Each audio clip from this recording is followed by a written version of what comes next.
Hi welcome to our channel. ప్రస్తుతం మనతో పాటు ఇమ్మంది రామారావు గారు సీనియర్ జర్నలిస్ట్ ఉన్నారు. వారితో ఒకసారి మాట్లాడదాం. సార్ నమస్కారం సార్. నమస్తే బాబు. సార్ రోజా గారి అవినీతి 3,000 కోట్లకు పైనే ఉందని చెప్పేసి ఇప్పుడు అన్ని కూడా ఆమె పైన కేసులు నమోదవుతున్నాయని చెప్పేసి వార్తలు రావడం చూస్తున్నాం సార్. మరి రోజా గారి పరిస్థితి ఏంటి? తొందరలో అరెస్ట్ అయ్యే అవకాశం ఏమన్నా ఉందా? ఆమె పైన అయితే రూమర్స్ విపరీతంగా స్ప్రెడ్ అవుతున్నాయి. బీజేపీలోకి షిఫ్ట్ అవబోతున్నారని చెప్పేసి, చెన్నై పారిపోతున్నారని చెప్పేసి ఎటువంటి వార్తలు అయితే వస్తున్నాయి సార్. మీరేం చెప్తారు? వార్తలు కాదు, ఇవన్నీ నిజాలే కదా. రోజా అవినీతి గురించి నగరంలో ఎవరిని అడిగినా చెప్తారు. ఇది రోజా అడ్డా అనుకుంది కానీ రోజా అడ్డా కాదు. అది చాలా ప్రమాదకరమైనటువంటి, అది దాన్ని ఏమంటారంటే ఒక సమస్యల సుడిగుండంలో చిక్కున్న రోజా. యాక్చువల్ చెప్పాలంటే ఆవిడ ఎంత అంటే అన్నిటికంటే ప్రధానంగా జగన్మోహన్ రెడ్డి ఇంత తొందరగా ఓడిపోతారు అనుకోలేదు. ఏదో 10 సంవత్సరాలు పోయిన తర్వాత ఓడిపోతాడేమో అనుకున్నారు, కానీ ఈ 10 సంవత్సరాల్లో సర్దుకునేవాళ్ళు. ఇప్పుడు ఎవరు సర్దుకోలేదన్నమాట. ఎక్కడ తప్పులు అక్కడే ఉండిపోయాయి, ఎక్కడ గొడవలు అక్కడే ఉండిపోయాయి. అందువల్ల రోజాకి ఇప్పుడు పనిష్మెంట్ తప్పదు, జైలుకి వెళ్ళక తప్పదు. రోజాని ఎవరు కూడా ఇటు సినిమా పరిశ్రమలో, తెలుగు పరిశ్రమ ఆదరించదు, అక్కడ మన కోలీవుడ్లో కూడా ఎవరు ఆవిడని తీసుకోరు. రజనీకాంత్ని అంత మాట అన్న తర్వాత ఇంకెవరైనా ఆవిడకి వేషం ఇచ్చే ధైర్యానికి పోతారా? పోరు కదా. కనుక ఇప్పుడు కూడా మేము మంచి చేసాం ఓడిపోయామని కొత్త రకం పాట పాడుతుంది ఏంటండి? మంచి చేసే వాళ్ళకి ఓడగొడతారా ఎవరైనా? ఎవరు ఓడగొట్టరు కదా. నువ్వు ప్రజలు మంచి చేస్తే నేను తిరిగి కొట్టరు కదా. అందువల్ల మంచి చేసే వాళ్ళకి చేతులెత్తి దండం పెడతారు. మీరు చెడు చేశారు కనుక ఓడిపోతారు. ఆ మాత్రం జ్ఞానం ఇంకా రాకపోతే ఎలాగా రోజా నీకు? చాలా కదా. తర్వాత ఏంటి, అక్కడ వాళ్ళే చెప్తున్నారు, బాబు నగరిలో ఒక రోజా మంత్రి కాదు, రోజా మొగుడు ఒక మంత్రి, రోజా ఇద్దరు అన్నదమ్ములు, ఇద్దరు మంత్రులు, వాళ్ళ దగ్గర గోండాలు ఉన్నారు, రౌడీలు ఉన్నారు, ఏం చేయాలో చేస్తారు. ఆ ఎర్రమట్టి స్మగ్లింగ్ ఏంటండి బాబు? ఎర్రమట్టిని కొన్ని 100 కోట్లు 1000 కోట్లకి ఎర్రమట్టి తరలించారంటే ఏంటంటే అర్థం? ఎర్రమట్టి లేదు, ఇసుక లేదు, రాయి లేదు, లెక్కర్ స్కాము 1 2. ఇకపోయినట్టే తిరుమల కొండ మీద ఒక పెద్ద స్కాము ఇప్పుడిప్పుడే బయటపడుతుంది. అది బయట పడితే వైవి సుబ్బారెడ్డి గారు, తర్వాతేమో ఈయన రామచంద్రారెడ్డి, ఆయన పేరు పెద్ది రామచంద్రారెడ్డి కదా, పెద్దిరెడ్డి రామచంద్రారెడ్డి, రోజా, ఈ ముగ్గురు కూడా సమాన పాత్రధారుడు. అయితే ఇదంతటికీ కారణం ఏడుకొండలవాడ. దాంట్లో మొక్కులు చెల్లించుకుంటారు కానీ ఏడుకొండలవాడి దగ్గర ఎవరైనా డబ్బులు తీసుకుంటారా? సంపాదన మార్గాన్ని ఆలోచిస్తారా? అది ఇప్పుడు మీకు ఏదో ఆనందంగా ఉన్నా సరే నేలమట్టం అయిపోతారు. ఆ స్వామి తాలూకు డబ్బుల్ని ఆశించిన ఏదో విధంగా మాట అలా చూస్తూ ఊరుకోడు స్వామి. అంత కంట్రోల్ చేయకపోతే ఇన్ని తరాలు పాటు ఆ స్వామి డే బై డే పెరుగుతూ వస్తున్నాడు, కానీ తరుగుతూ రాలేదు కదా. మొదట్లో 1000 సంవత్సరాల ముందు ఒక ఆలయం ఉండేది. అప్పుడు వెళ్ళేవాళ్ళు అడపాదడప ఆలయానికి వెళ్ళేవారు. ఇప్పుడు నాకు తెలిసి ఒక చిన్నప్పటి నుంచి నా జ్ఞాపకం, నాకు తెలిసి వెళ్ళినప్పుడు కూడా కొంచెం జనం వచ్చేవాడు. అప్పుడు 2 రోడ్లు లేవు కొండకి. తర్వాత ఈరోజు చూస్తే రోజుకి ఆల్మోస్ట్ ఒక 70,000 నుంచి 1,00,000 మంది వెళ్తున్నారు.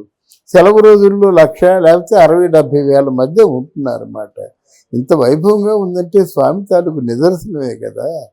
దాన్ని మళ్ళీ పూర్తిగా మీరు పోస్ట్ మార్టం చేయొద్దు. స్వామి అంటే స్వామి. మరి స్వామి అని వెళ్తున్నావు, అక్కడ స్వామి తాలూకు కండుగా కప్పుకుంటున్నావు, అక్కడ రాజకీయాలు మాట్లాడకూడదంటే రాజకీయాలు మాట్లాడుతున్నావు, స్వామి సాక్షిగా నువ్వు లంచాలు తీసుకుంటున్నావు, వసూలు చేసుకుంటున్నావు. ఇదంతా స్వామికి కోపం వచ్చే విషయం కాదా? ఎందుకు, ఏ ధైర్యం మీద రోజా అంత పని చేసిందో తెలియదు.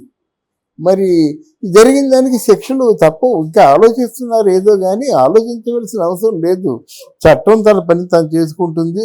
రోజా అరెస్ట్ అవుతుంది, రోజాకి పెద్ద శిక్షే పడుతుంది. మిగతా వాళ్ళ మధ్య ఏదో చిన్నవి ఉన్నాయి కానీ దొమ్మి కేసులు లాంటివి. ఇప్పుడు అలా కాదు కదా. 1000 కోట్ల స్కాము, పెద్దిరెడ్డి 1000 కోట్ల స్కాము, కొడాలి నాని 1000 కోట్ల స్కాము, ఇవన్నీ అలాగా ఊరుకోవడానికి వీలు లేదు కదా. వీళ్ళెవరండి క్యాజినో పెట్టడానికి, వీళ్ళెవరండి ప్యాకెట్ ఆడించడానికి, వీళ్ళెవరండి న్యూడ్గా డ్యాన్సులు వేయించడానికి, వీటన్నిటికీ సమాధానం వాళ్ళు చెప్పుకోవాలి కదా. అందువల్ల రోజాకి పడే శిక్ష మాత్రం మామూలుగా ఉండదు. యావజ్జీవ కారాగార శిక్ష అయినా అవ్వచ్చు. ఏముంది దానిలో నామ్స్ ప్రకారంగా అందులో ఉన్నటువంటి చట్టంలో ఉన్న సెక్షన్స్ ప్రకారంగా ఈవిడికి ఏ శిక్ష పడుతుందంటే అన్నిటికంటే పెద్ద శిక్షే పడొచ్చని అనుకుంటున్నారు. పిన్నెల రామకృష్ణారెడ్డికే యావజ్జీవిత కారాగార శిక్ష పడినప్పుడు రోజాకి పడదా? అది రోజాకి యావజ్జీవిత కారాగార శిక్ష పడినా ఆశ్చర్యపోవాల్సిన అవసరం లేదు. సార్ అంటే చెన్నై వెళ్ళిపోతుందని చెప్పేసి బీజేపీలో షిఫ్ట్ అవుతుందని ఎటువంటి వార్తలు వస్తున్నాయి? ఇవేమన్నా అంటే వీటి నుంచి ఎస్కేప్ అవ్వడానికి ట్రై చేస్తుందా అనుకోవచ్చా? అవునండి, చెన్నై వెళ్తే ఎవరు ఆదరిస్తారు? పక్కింటి వాళ్ళు కొట్టేస్తారు. గజితంగా ఉన్నారనుకోండి, పక్కింట్లో వస్తే ఎలాగొద్దు? ఏ సమయంలోనే పోలీసులు వస్తారు. చెన్నై వెళ్ళిపోతే పెద్ద కష్టమా? ఇక్కడి నుంచి డీజీపీ ఫోన్ చేస్తే చెన్నైలో నిమిషాల మీద వచ్చేస్తారండి. ఇప్పుడు భారతదేశంలో ఎక్కడున్నా సరే ఒకవేళ దూరం అయినట్టే ఫ్లైట్లో కూడా రప్పించుకోవాలన్నమాట వాళ్ళకి. ఆ కమ్యూనికేషన్ సౌలభ్యం ఉంది. చెన్నై కాదు, బొంబే కాదు, ఎక్కడికి వెళ్ళండి, అక్కడ పోలీస్ వ్యవస్థ ఉంటుంది. ఆవిడ రోజా తాలూకు ఫోను లో బట్టి అక్కడ ఏ ప్లేస్లో ఉందో తెలిసిపోతుంది. టెలిఫోనిక్ వే తెలిసిపోతుంది. ఇప్పుడు పట్టుకోవడం పెద్ద కష్టం కాదు, టెక్నాలజీ పెరిగిపోయింది. అది చెన్నై పారిపోతే ఏముంది, 10 నిమిషాలు అంతగలిసి. సార్ ఇప్పుడు మరి రోజా గారి పొలిటికల్ ఫ్యూచర్ ఏంటి సార్? అంటే వైసీపీ పార్టీతో ట్రావెల్ అయ్యి కష్టాలు పడి మళ్ళీ పోటీ చేసే అవకాశం ఏమన్నా ఉందా, లేకుంటే చెన్నై వెళ్ళి మనం అది పాసిబుల్ కాదు అని అంటున్నారు? వైసీపీతో ట్రావెల్ అవుతుందా లేకుంటే వెళ్ళిపోతుందా సార్ వైసీపీ? అంటే వైసీపీ పార్టీ వాళ్ళు తనకి ఏమైనా మళ్ళీ ఏదైనా ప్యాకేజ్ ఇస్తే ఉంటుందండి. ఉన్న శిక్షలు తప్పవు కదా. ఇప్పుడు శిక్షలు తప్పే దిశగా ప్రయాణం చేస్తుంది.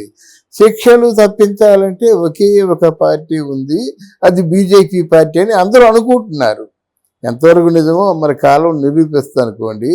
ఆవిడ కాలు పట్టుకోనో వేలు పట్టుకోనో ఏదో విధంగా బీజేపీ పార్టీలో చేరి మెల్లగా ఏదో విధంగా మొరపెట్టుకొని ఏదో చేసుకొని బయటపడినట్టయితే రాజకీయ జీవితం అంటూ ఉంటే బీజేపీ పార్టీలో ఉంటుంది. బీజేపీ పార్టీకి కూడా రోజా లాంటి నోరేసుకొని పడిపోయే వ్యక్తి కావాలి. అంతే కదా. ఒంటరిగా ఎంత పోరాటం చేసిందండి. అంటే ఏంటి, నిజాన్ని అబద్ధంగా మార్చి చెప్పడంలో రోజాని మించిన వాళ్ళు ఎవరూ లేరు. అంతటి వాగ్దాటి ఉంది, అంతటి సమయస్ఫూర్తి ఉంది, అంతటి కన్నింగ్ ఉంది, అంతటి మోసగతే. కనుక వాళ్ళు కావాలి, కవర్స్ ఉండొచ్చు, తీసుకోవచ్చు. ఆవిడ ప్రయాణం నెక్స్ట్ బీజేపీ. అది వైసీపీ నుంచి ఖచ్చితంగా వెళ్ళిపోతుంది అని అనుకోవచ్చు సార్, లేకుంటే ట్రావెల్ అవుతుందా? అంటే ఇక్కడ ముందు శిక్షలు ఉన్నాయి కదండి. శిక్షలు అమలు చేసే ముందు అసలు పోలీసులు తనిఖీ ఉంటుంది, సిబిసిఐడి విచారణ ఉంటుంది, డాక్యుమెంట్స్ అన్నీ కూడా పరిశీలన ఉంటుంది, ఆ కొండ మీద చేసిన అవినీతి పరిశీలన ఉంటుంది, ఈవిడ ఎవరి పేర్లో చెప్తుంది, వాళ్ళు కూడా చెక్అవుట్ చేస్తారు. చేసిన తర్వాత నెక్స్ట్ వాళ్ళకి తగిన శిక్ష వేస్తారనమాట. మరి శిక్ష వేయక ముందు ఏదైనా వెళ్ళి ఎవరినైనా పట్టుకున్నట్టయితే ఎవరినైనా ప్రసన్నం చేసుకుంటే కొంత ఆ ఉధృతం తగ్గొచ్చు. ఓకే, అది. Right. Thank you so much.